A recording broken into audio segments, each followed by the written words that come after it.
Même. C'est ça. Ça, là, ce dans quoi tu l'as mis, là, ce saladier en verre, c'est pas breton, ça. Bah, t'aurais pu, tu sais, Benoît. Non. Alors comme ça fait au moins 25 ans qu'il est à la maison, je pense qu'il est adopté, il est breton maintenant. Ah, voilà, il est devenu breton, mais tu aurais pu prendre du verre breton, hein, Nathalie? Oui, parce qu'il y a des verreries ici, en Bretagne. C'est une belle transition. Alors, je voulais justement vous raconter l'histoire incroyable d'un homme, Yves, qui est ancien kinésithérapeute, ancien patron de discothèque. Il arrive sur l'île de Bréhat et il tombe fou amoureux de cette île et de la citadelle. Et il décide d'y fonder une verrerie. Mais alors, pour que ce soit plus drôle, il voulait lui donner une dimension internationale. Alors, je peux vous dire que c'était pas gagné, hein. Déjà, il n'est pas du sérail. Ensuite, comme tu l'as fait remarquer, Vincent, la Bretagne n'est pas une région de tradition verrière. Et surtout, il est sur une île. Il y a des règles insulaires. Pas de bruit, pas de pollution, pas de gaz. Il se trouve que les fours des maîtres verriers en France fonctionnent au gaz. Et il apprend qu'aux États-Unis, eh bien, il y a des fours électriques. Eh bien, il en importe parce que le breton, il est persévérant. Et il est voyageur. Sur l'île de Bréhat, au cœur de la citadelle, une équipe est en pleine réunion. On va parler d'abord de ce qu'on a fait hier et je vais vous parler de... Yves est le directeur de la verrerie de Lille. Et près de 20 ans après sa création, son savoir-faire est reconnu mondialement, notamment pour ses boules d'escalier et ses boutons de porte. De véritables bijoux, confectionnés par des souffleurs de verre comme Julien, qui joue avec le feu et la matière en fusion.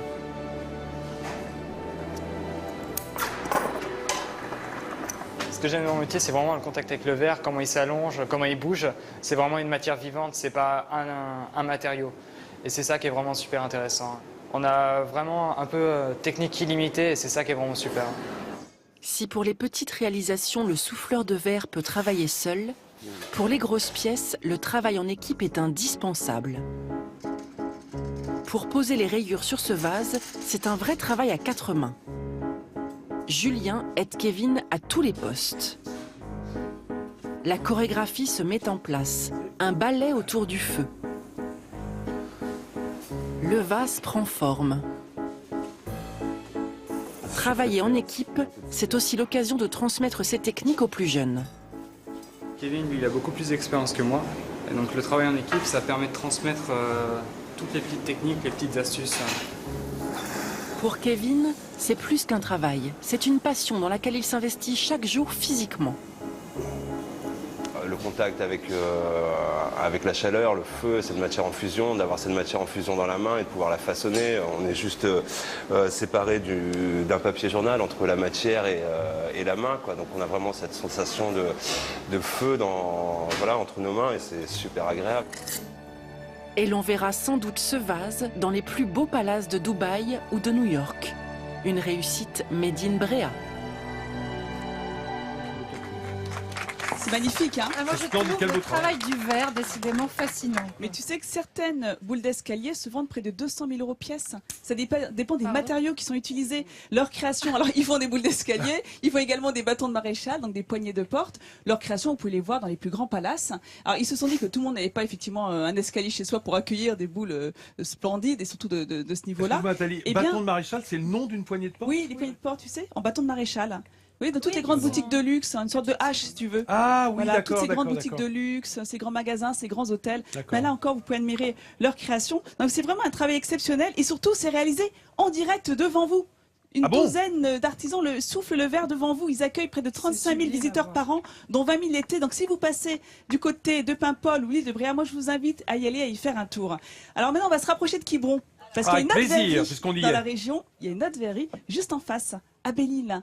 Et là encore, c'est une jolie histoire. C'est 2 garçons, Fabien et Alan, qui se sont rencontrés qui ont été formés en Meurthe-et-Moselle, puis sont partis tous les deux en compagnonnage européen, et ils se sont rencontrés au Danemark.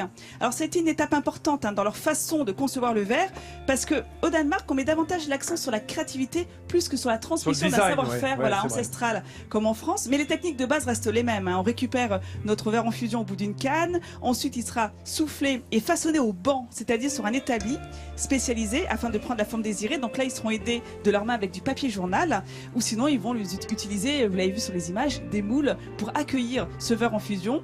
Et enfin, on va le recuire pour le solidifier. Alors leur spécialité, eux, c'est vraiment les arts de la table. Donc tout est fait à l'œil, hein. Chaque pièce est unique. C'est vraiment une technique qui demande de l'habilité, de la rigueur, de la précision.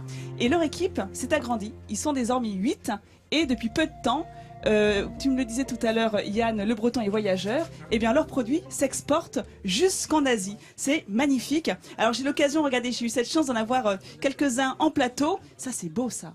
C'est une sorte de presse-papier. Version XXL, mais vous voyez comment on a l'impression c'est le presse-carton ça alors. Oui, t'as raison.